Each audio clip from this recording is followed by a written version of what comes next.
Okay, good morning, everyone. We're in CHULLIN, third chapter.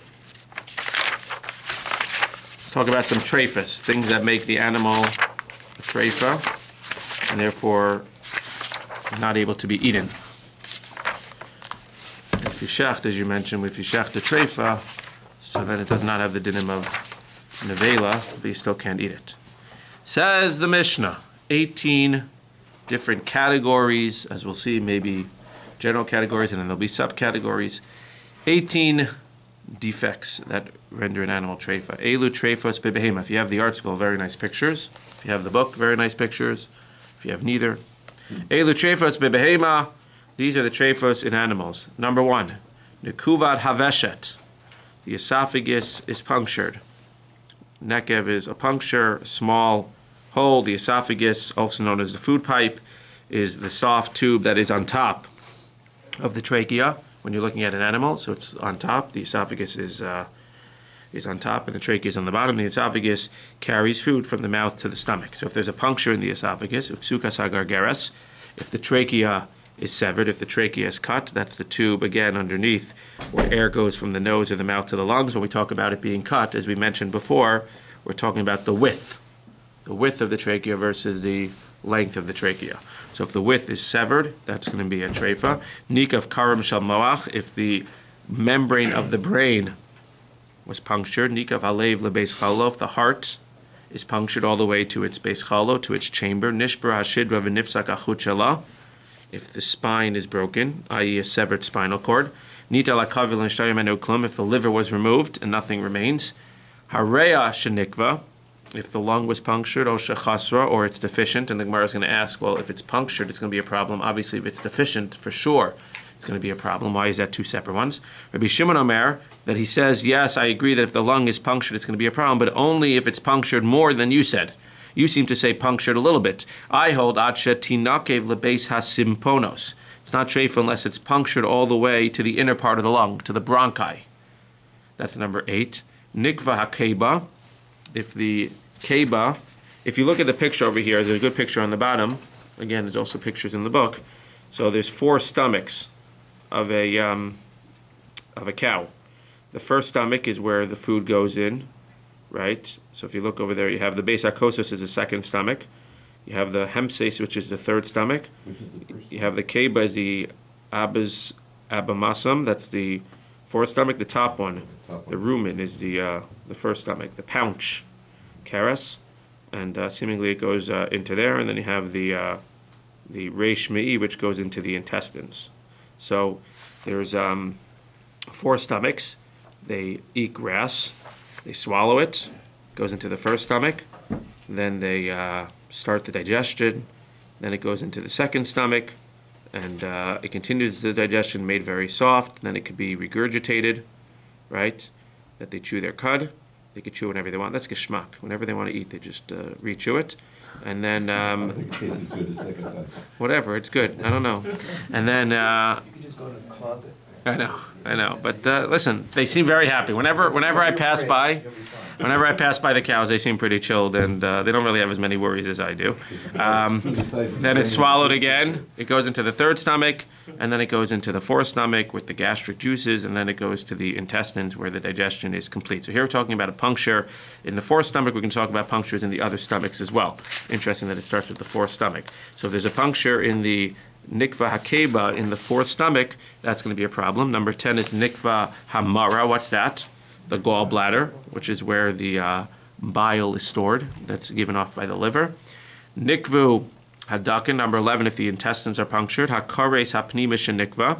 If the first stomach, the inner paunch as they call it, is punctured. Oshanikra rovachitzona, or the greater part of the outer paunch was torn. The Gemara will explain what that means.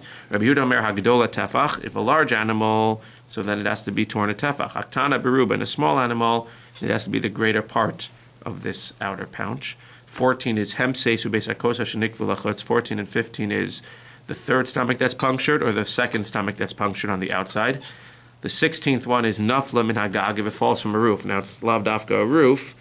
It means any amount of high fall, which the Gemara explains is 10 tefachim. Now it's interesting is that when we talk about it a treifa, so it doesn't necessarily mean, and this is important, Rashi points out, halacha l'moshe misinai, is that it's a treifa that falls off a roof or falls off 10 tvachim. Even if you look at the animal, even if you would shech the animal at that time and you would open it up and you wouldn't see nothing, the halacha l'moshe misinai tells us this is a treifa. This animal that fell from 10 tvachim is a treifa. It's considered to be halachically a treifa. We'll see what that means in a second. But it's considered to be a treifa, and you cannot eat it even if you look and you examine and you don't see anything. And this comes to play also with modern day. We'll see in the Gemara a little bit with like modern day science. Right? Today they have different technology in modern day science and medicines where something in the times of the Gemara might be considered to be a treifa. Let's just say, for argument's sake, a treifa is going to live for a year or less. So it might have been that back then it was a treifa, but today with all these different surgeries you could do on an animal and all these different things so you can make it live for more than a year, seemingly that would still be considered to be a treifa in the times of today, even though in the times of the Gemara it called it a treifa, and you would say, well, today it's going to live more than a year. So you see that this idea that we're going to have about living more than a year, this idea of living more than a year is not necessarily just, it's sort of like a measurement, but it not necessarily mean that, okay, well, if it lives more than a year, as we'll see, right? If something is a treifa and it lives for 2 years, you can't just eat it. It was a treifa. It's in the category of treifa. Once it has a puncture in its intestine, it's a treifa. And even if it's a miracle worker and it lives for 3 years, you can't shecht it after 2 years and say, okay, I'm going to eat it, it's kosher. And even if you say, well, today we have technology and science and medicine that's going to get rid of the puncture maybe, l'maisa, that's a treifa. What would happen if you give a medicine and now the puncture is gone? Okay, that's an interesting question. Is it once a treifa, always a treifa? Fine. But in general, when we talk about this idea of treifa, it's halacha l'moshe misinai, that these 18 things, or these 18 categories are treifas, and no matter what happens, it's going to be a treifa. The problem with falling off is that we're afraid that some of the limbs broke, some of the different vertebrae, some of the joints broke. So again, over here, if you examine it and you don't necessarily see it, you're a professional cow checker, and you know you're a cow doctor, and you see exactly what a broken bone is. You take X-rays and you don't see any broken bones. L'maisa, the Mishnah says that it's still a treifa. Nishtabru rov tzaloseha. If most of the ribs are broken, it's a treifa. Udrusas hazeev. If a wolf goes ahead and claws it. Now, what exactly is a wolf doing when it claws it? So it injects poison with its claws into the victim. Now, it doesn't necessarily mean the person is going to die directly of the poison right now, but it sounds like it will die. It sounds like the animal will die because it's going to, as Rashi explains, it's going to burn a hole in one of its in one of the organs. So if an animal is clawed by a wolf, then it's going to be considered to be a treifa. That's number 18. Rabbi Huda Omer, he adds, Jerusa says ebedako, Jerusa ari begasa. That's only by a smaller animal. But by a larger animal, it needs to be clawed by a lion. If it's not actually clawed by a lion, just by a ze'ev, it's not going to be a treifa. Now we're just going away from behemoths for a second. We're going to birds. Jerusa sanetz be'of hadak. We're talking about being clawed. So a small bird that's clawed by a nates, which is a smaller animal, that's going to be a treifa. Jerusa sagas be'of hagas. And a larger animal, a larger bird needs to be clawed by a larger bird, i.e. a gas, i.e. a hawk. That's going to be considered to make it a treifa. Zeh klal, and we'll see the Gemara, anytime it says zeh klal, it's adding something that you wouldn't have necessarily had before. Zeh klal, what do we talk about? So these are examples of treifas, but what's a general klal? If you want to include other things, what's the general, or we should say, least or most common denominator between all these things? Says the Gemara, kol she'en kamahu chaya treifa. That means that if you would take a slaughtered animal, and you would examine it, and you would say, well, if this animal was living, what would happen? So if a similar animal, kol she'ein kamahu chaya, an animal that has similar character traits or similar defects to this one would not live, ein kamahu chaya, would not live, which the Gemara is going to explain means, according to most opinions, 1 year. If an animal has these defects which will have it not live for a year, then treifa, then it's a treifa. So again, that's the general klal, summing everything up. So if you want to ask me what's common about all these things, it sounds like from the end of the Mishnah, it's saying that any of these defects, the animal will not live for a year. If there's a miracle worker who lives for a year and a half, too bad. He's still not supposed to live for a year, and l'maisa is going to be considered to be a treifa. Yes, you had a question? No. Okay. Good, okay. If I don't answer it today, it'll be answered at some point. So, Amar Reish Lakish, Amar Rabbi Shimon ben Lakish. Remez l'treifa min Torah minai. Where do we have a remez, some type of hint in the Torah to a treifa?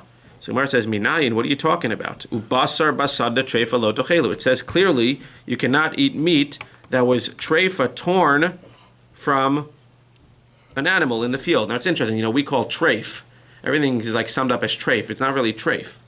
Treif means basar besad treifa. Treifa is an avela. That's the Torah's way of saying that an animal attacked another animal and tore it apart.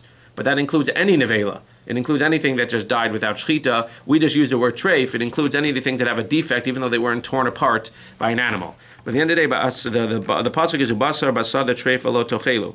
Meat that was torn in the field you shall not eat. So what's the problem? We see that you can't eat a treifa. So what do you have to have another pasuk? What do you mean remez? Ella remez l'treifa she'ena chayim min haTorah minayin.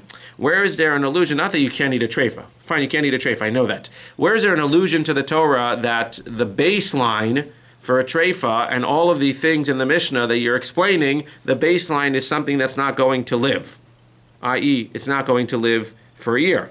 Says the Gemara, Diktani Sefer, as it says in the Sefer, as it says in the Sefer, anything that's slaughtered, if it would be similar and it was alive, so then it would not live, that's a treifa. Where do we know this from? Miklal de treifa in a chaya. Again, so the Sefer of the Mishnah, this is all part of the question, implies that a treifa will not live.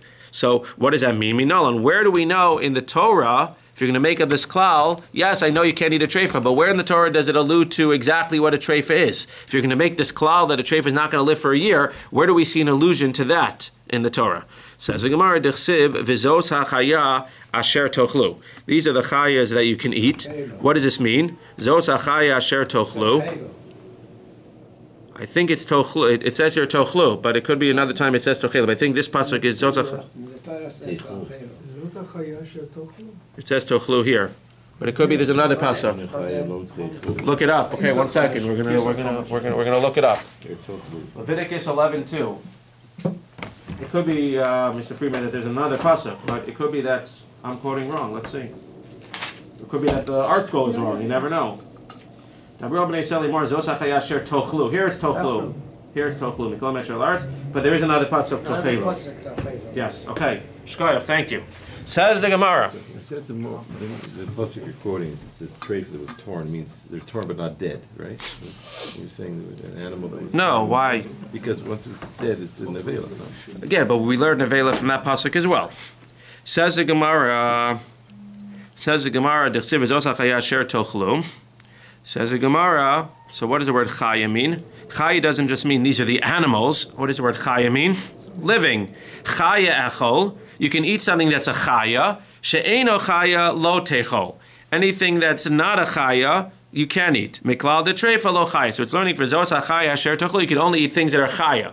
Well, what's a treifa? He's learning from here, what's a treifa? What can you eat? You can't eat a treifa. What does that mean? Something that's not chaya, something that's not living. Not that it's literally dead now. It's not going to be able to live for another year. Ulamanda amar treifa chaya minale. But there's another opinion we know. The Gemara later is going to tell us that there's another opinion who says that a treifa can survive for more than a year. Obviously, that opinion argues with our Gemara here, our Mishnah, which says that it's going to die. And Lamaisa, the whole discussion in the Rishonim, it seems like, so then what's a treifa according to that opinion? According to that opinion, if it's going to live more than a year, so what does the Gemara mean? The Gemara means that there's another opinion who says that this defect will cause the animal to die, just not within a year.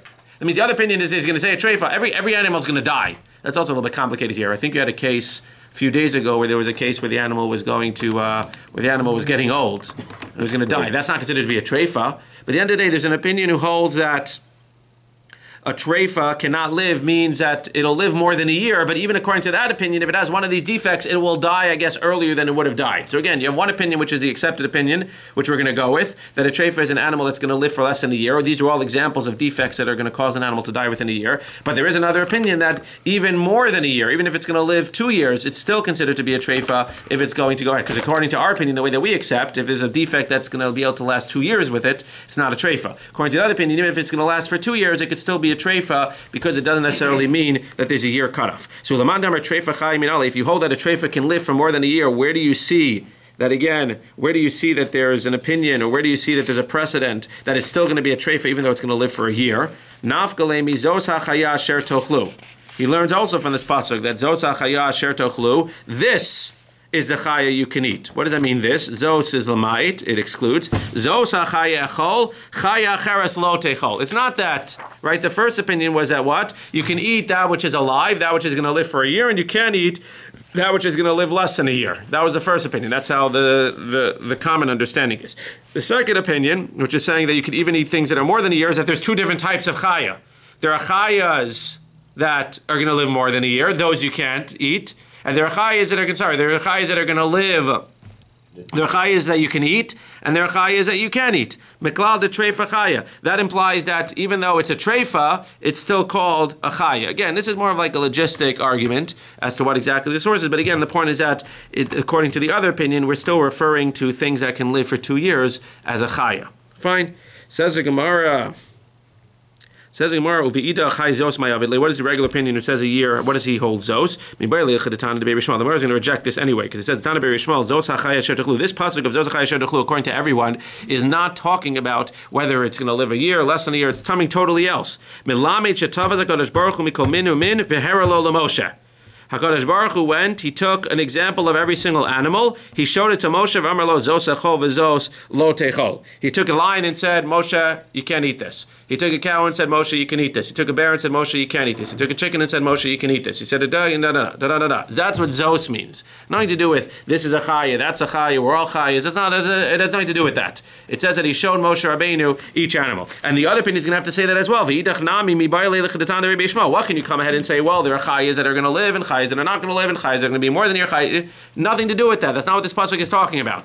This pasuk is talking about that Hashem showed Moshe Rabbeinu all the chayas. So what's the source now? In a chanami, says the Gemara, you're right. Ela treifa chayim minale. Where do you know that a treifa can live? It's interesting. According to the first opinion, you can still learn from this. Zos teaches me that Hashem showed Moshe Rabbeinu all the things. Ha-chaya asher tochlu, the chaya you can eat means you can eat a chaya, but you can't eat something that's not going to live for a year. That's the first opinion. Second opinion, needs vizos. He tried to learn vizos to minimize that there are different types of chayas, more than a year, less than a year, they're all chayas. So vizos he's using to show, so he doesn't have a source. Second opinion, that something that can live more than a year is still called a chaya. Ela treifa chayim minali. How do you know that even if it can live for a year, it's still considered to be a chaya? Nafkalei me'idach Tana B'Rei Shmuel. There's another brayso, the Tana B'Rei Shmuel, bein hachaya that's very mefurash. There's a chaya that you can eat and a chaya that you can't eat. But you clearly see that even the one that, again, there's a chaya that you can eat, which is going to live more than a certain amount of time, or doesn't have a treifa, doesn't have a defect, and then there's chayas that you can eat, which even though they have a defect and they're going to live for more than a year, you still can't eat them. There are 18 treifos that were described to Moshe again. So what do you see clearly here? First of all, you see that there's two opinions again. Pashup Pshat is that anything that's going to live for more than a year is not a treifa. According to the other opinion, no, it's still considered to be a treifa even if it's going to live for a year and a half, 2 years. That's one thing we saw. We're going to go with the opinion that says less than 1 year is a treifa. Fine. But now you see the end of this brayso, which we're going to go with now. Tana de Rabbi Shmuel says that there are 18 treifos that were told to Moshe. So again, first of all, it's important for what we said before, that the 18 treifos are halacha l'Moshe misinai. So even if you're going to tell me in Svara or you have modern technology or anything, 18 treifos.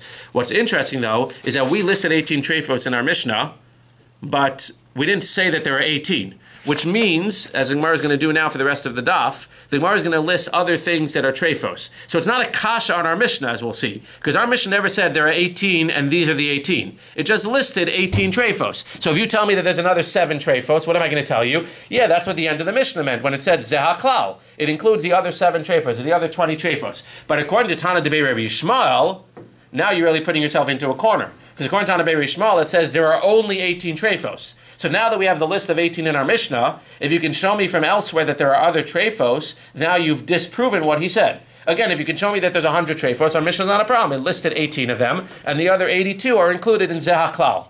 These are things that are not going to live for more than a year. But Tana B'Rei Shmuel, who limits it and says 18, and there's only 18, now all of a sudden if you show me in other places in Shas that there are other treifos listed, now you're going to have a little bit of a problem. What's the Zeha Klal according to that?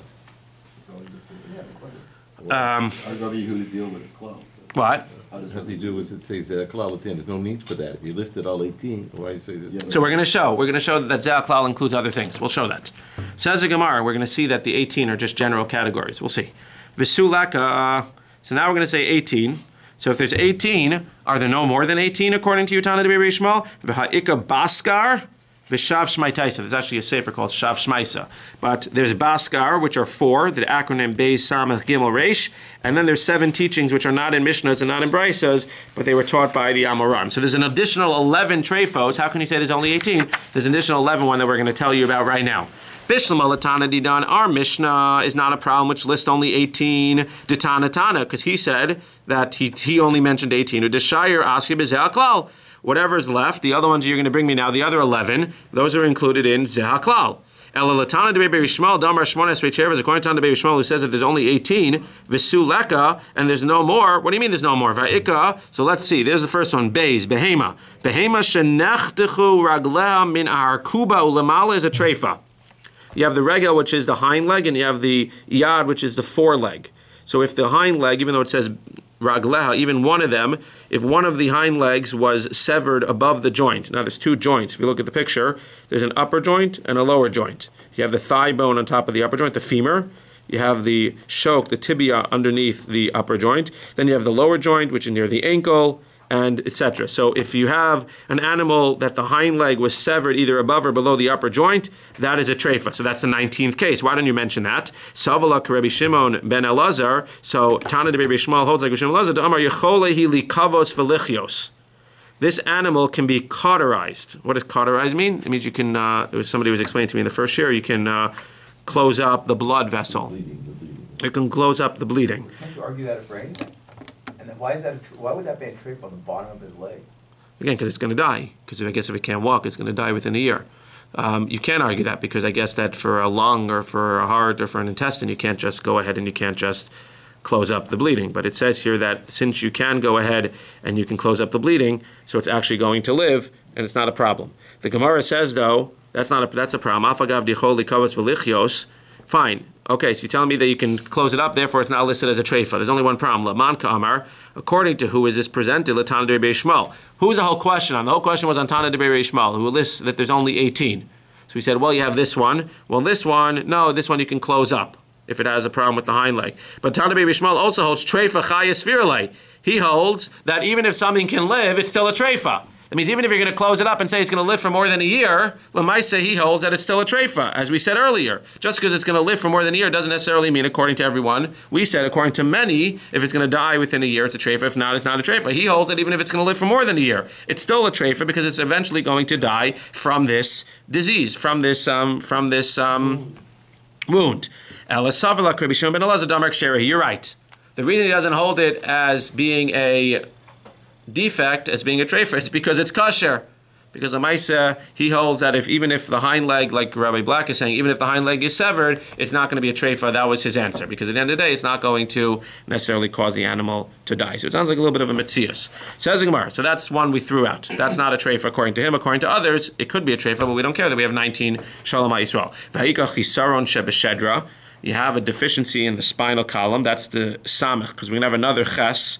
That's going to be charusa. So baskar, beis was behema that has neftechu ragleha, again the hind leg.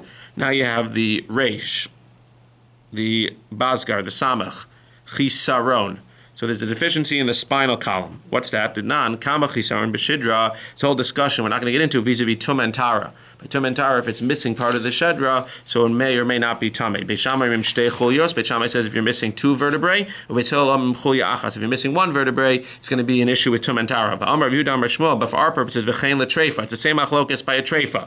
Beit Hillel says that if you're missing even 1 vertebrae in the spinal cord, it's a treifa. Beit Shammai says that no, it's not a treifa until it's missing 2 vertebrae. But why doesn't Tana de Rabbi Shmuel include this on the list of treifa, something that's missing part of its spinal column, one of its vertebrae? He says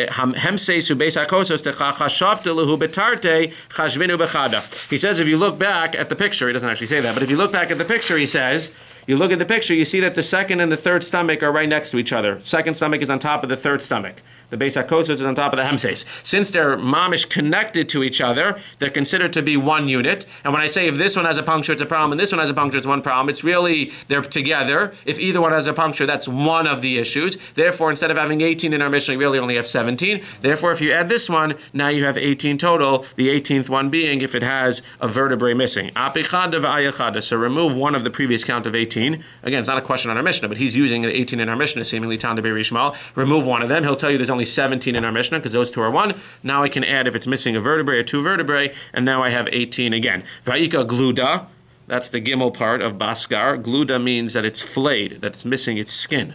What does that mean? If you have an animal that's missing its skin, whether the hide was removed because it had a disease, not that we skinned it while it was alive, but if it lost its skin because of a disease, or if it lost its skin because it was schlepping too much stuff, So the Gemara says that's going to be a treifa. Why is that not included? Why does he say only 18? We have 17 in our Mishnah, plus the one we just added, plus this one is 19. He says that it's actually kosher if it's missing its skin. So now we still have only 18. Tana Beis Shmuel is fine. Va'ika charusa. This is the last case of baskar. You have a shriveled one.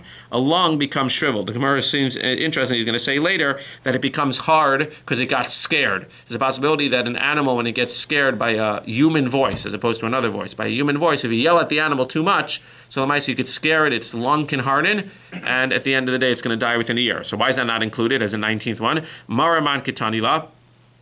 He says, who's the Tana of our Mishnah who says that it's a mara, a gallbladder? Rabbi Yossi, Rabbi Huda, apik mara v'ayil charusa. So a Tana Beis Shmuel will tell you, no, a gallbladder that's punctured, okay, it holds the bile from the liver, but l'maisa, that's not a treifa, so take that one out. Therefore, our Mishnah again only has 17, or now that we said before, 16. It has the additional one that we just added with the vertebrae, that's 17, and now you add this one with a shriveled, hard lung is going to be 18.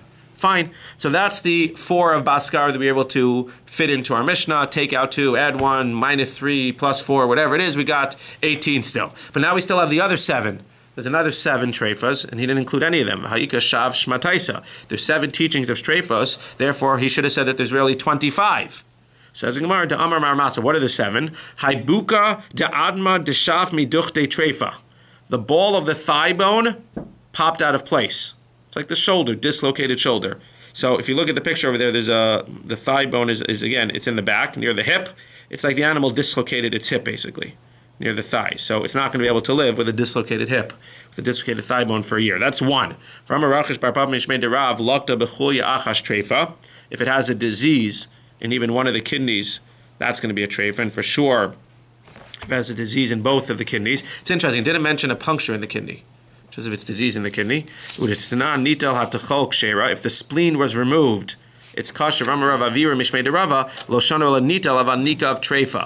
the spleen is removed, it's kosher, but if the spleen is punctured, it's a treifa. And again, that's interesting when it comes to human beings as well, right? If the kidney is punctured in a human being, you have tsaris, but you can remove the entire kidney. So it's saying the same thing by an animal. If the spleen is punctured, then it's going to be a treifa. If you remove the spleen, then it's not treifa. So then we'd have to discuss, seemingly, if it got punctured and then you remove it, what would that be? But it's interesting to note that a punctured spleen would be a problem, but a removed spleen would not. The 4th teaching, the 4th one that we're adding to the list, Amar Rabbi Barachan, Amar Shmuel, Simanim, we're just listing the 7, then we're going to ask, how does he deal with these 7? Simanim shenidaldalu beruban treifa. We talked about cutting the trachea. We said a little hole in the pipe of the esophagus, or if the width of the trachea is cut. But what happens, we've mentioned before, if they become detached, they can become detached from the lechi hatachton, from the lower jaw. If they become detached, that's also a treifa. 5, 6, and 7. Amar Rabbi Bar Shila, Amar Masna, Amar Shmuel, nekrat selame kara treifa. If a rib was uprooted from its base, the animal is a treifa. Again, it's interesting, again, because the Gemara, the Mishnah said that if most of the ribs were broken, which implies that if some of the ribs were broken, it's not going to be a problem. But again, it has to be most of the ribs are broken is a problem, but even if one of them is uprooted from its base, just like if the trachea mostly is cut, it's only a problem if it's mostly cut, not if it's partly cut. But if it's uprooted from its place, if it's dislocated, even if it's not cut at all, it's going to be a problem. So too the ribs, if they're dislocated, even if it's only a single rib, even though you need multiple ribs to be broken, a single rib that's dislocated is going to be a problem. If the skull was crushed, in most of it, in the rove,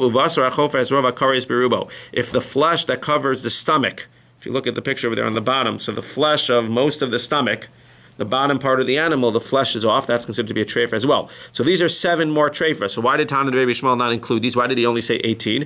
Nekuve tman yahavu. No. He says that if you look in our Mishnah, there's actually 8 that are punctured organs. Rashi points out there's really 10, but we already accounted for 2 of the 10, i.e. the gallbladder, which we said is not a treifa, and we said that the 2 parts of the stomach, the 2nd and 3rd stomachs, are really one piece. So there's 8 more punctures in the Mishnah. Chashvinu b'chad. So we're not counting those as 8 different things. We're counting all 8 as 1. 8 punctures. Anytime you have a punctured organ, it just gives 8 examples. But a punctured organ is 1, not 8. Therefore, you have 7 extra spots. 7 extra spots. You fill them in. Apik shav. You remove 7 sheva from the previous count. For ayil shav, you bring in these 7 and you have 18. Ihachi, if that's true, that all the punctured organs, i.e. 8, are really 1, psuke nami trehavu. So then why by severed organs are you going ahead and counting them as 2? You counted what? When you have a cut trachea and when you have a cut spinal cord. You counted those as two separate ones. Those should be one. Chashvinu b'chad. Batzalu chad. And now you got another problem. Now why is he saying there's 18? Now there's only 17. Says in Gemara, Ve'o dirava vira mishmei dirava nami nekuvahi. Also, a punctured spleen, which is one of the 7 that you just added, is also a punctured organ. Therefore, the punctured spleen should not be an additional one. It should be included. Therefore, now you got another problem the other way. You thought you had 18. Now you only got 16. Says the Gemara. We'll end with this. Says the Gemara. Elahanaf tarti de affect low tape book. The 2 cases that you had removed, so you're right. All the punctured organs are 1. All of the punctured organs are 1. All of the severed organs are 1. So the other 2 that you removed, i.e. the animal whose leg was severed and the other one with the animal that was flayed, the ones that you said, well, no, really, he doesn't include those, don't remove those. Therefore, you add an additional 2, and you have 18 total. So what's the list of 18? So he brings them over here. What are the 18? Number 1 is a punctured esophagus, membrane of the brain, heart, lung, stomach, gallbladder, according to one opinion, intestines, inner pouch, different parts of the stomach, or spleen. Those are all 1, punctured organs. Number 2 is a severed organ, a severed trachea or spinal cord. Number 3 is a liver that's removed. Number 4 is a deficient lung. Number 5 is if the greater part of the stomach was torn. Number 6 is if the animal falls from a roof. Number 7 is most of the ribs are broken. Number 8 is it was clawed by a wolf or by an ari. Number 9 is that it was severed in the leg, either above, below the higher or lower joint. Number 10 is the spinal column is missing 1 or 2 vertebrae. Number 11 is the skin was off. Number 12 is that it got scared and the lung became hardened. Number 13 is that the thigh bone, which we said like the hip, popped out of its socket. Number 14 is that it has a problem with the kidney disease. Number 15 is that the trachea or esophagus became detached from the jaw. Number 16 is that one of the ribs were uprooted from the base. Number 17 is that the greater part of the skull has been crushed. And number 18 is that the greater part of the abdominal wall is torn. We'll pick up here tomorrow. Sure.